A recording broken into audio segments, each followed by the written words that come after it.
ایک دفعہ کا ذکر ہے کہ ایک چھوٹے سے گاؤں میں علی نامی ایک کسان رہتا تھا۔ وہ بہت محنتی اور نیک دل تھا۔ اس کی چھوٹی سی زمین تھی، لیکن وہ اس میں بڑی لگن سے کام کرتا تھا۔ علی کا ہمیشہ یہ اصول تھا کہ وہ کسی کی مدد کرنے کا کوئی موقع ہاتھ سے نہیں جانے دیتا تھا۔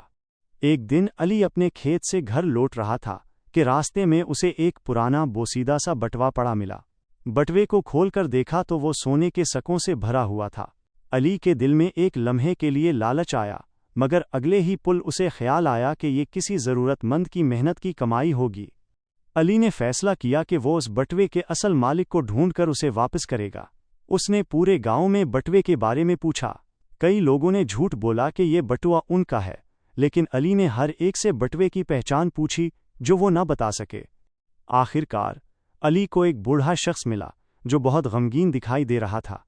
پوچھنے پر اس نے بتایا کہ وہ سفر پر جا رہا تھا اور اس کا سارا سرمایہ ایک پرانے بٹوے میں تھا جو کہیں گر گیا۔ علی نے اس سے بٹوے کی پہچان پوچھی تو بوڑھے نے اس کا رنگ، اس کا کپڑا اور سکوں کی تعداد بھی تقریباً صحیح بتا دی۔ علی کی آنکھیں چمک اٹھیں۔ اس نے بغیر کسی تاخیر کے بٹوا بوڑھے کے حوالے کر دیا۔ بوڑھا بہت خوش ہوا اور اس نے علی کو بہت سی دعائیں دیں۔ بوڑھے نے کہا کہ وہ انعام کے طور پر کچھ سکے رکھ لے، مگر علی نے انکار کر دیا اور کہا، حضور، نیکی کا پھل دولت نہیں بلکہ سکون ہوتا ہے۔ بوڑھے شخص نے علی کی سچائی اور ایمانداری سے متاثر ہو کر کہا، تم نے صرف میرا بٹوا ہی نہیں، میرا ایمان بھی واپس کر دیا ہے۔ نتیجہ: سچائی اور ایمانداری کا راستہ ہمیشہ بہترین ہوتا ہے۔ کیا بادشاہ اور چار اندھے؟ بہت سال پہلے کی بات ہے، ایک ملک پر اکبر بادشاہ کی حکومت تھی۔ وہ اپنی عقل اور انصاف کے لیے مشہور تھے۔ ایک دن بادشاہ نے اپنے وزیر کو حکم دیا کہ شہر کے 4 ایسے لوگوں کو لایا جائے جو پیدائشی نابینا اندھے ہوں۔ جب وہ چاروں اندھے دربار میں حاضر ہوئے تو بادشاہ نے ان کے سامنے ایک ہاتھی کھڑا کروایا۔ بادشاہ نے کہا، میں چاہتا ہوں کہ آپ لوگ اس جانور کو چھو کر محسوس کریں اور پھر مجھے بتائیں کہ یہ کیا چیز ہے اور کیسا دکھائی دیتا ہے۔ اندھوں کی رائے۔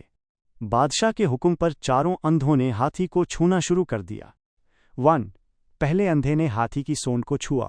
اس نے فوراً کہا، اے بادشاہ، یہ چیز تو بالکل ایک موٹے رسی یا بڑے سانپ کی طرح ہے۔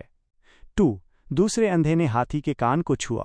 اس نے بڑے جوش سے کہا، نہیں نہیں، آپ سب غلط ہیں، یہ تو ایک بہت بڑا اور موٹا پنکھا ہے جو مسلسل ہل رہا ہے۔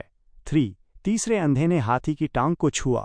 اس نے پراعتماد لہجے میں کہا، یہ تو بالکل ایک مضبوط اور سیدھا درخت کا تنا ہے، میں نے اسے اچھی طرح محسوس کر لیا ہے۔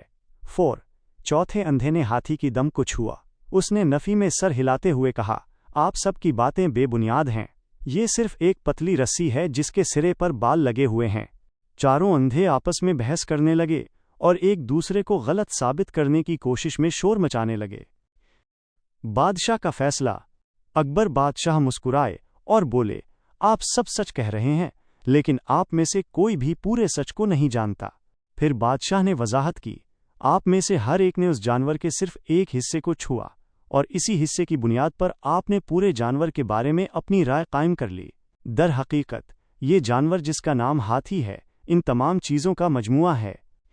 نتیجہ: جب تک ہم کسی چیز کے تمام پہلوؤں کو نہیں دیکھتے، تب تک ہمارا علم نامکمل رہتا ہے۔ مکمل سچائی کو سمجھنے کے لیے ہمیں ہمیشہ دوسروں کے نقطۂ نظر کو بھی اہمیت دینی چاہیے۔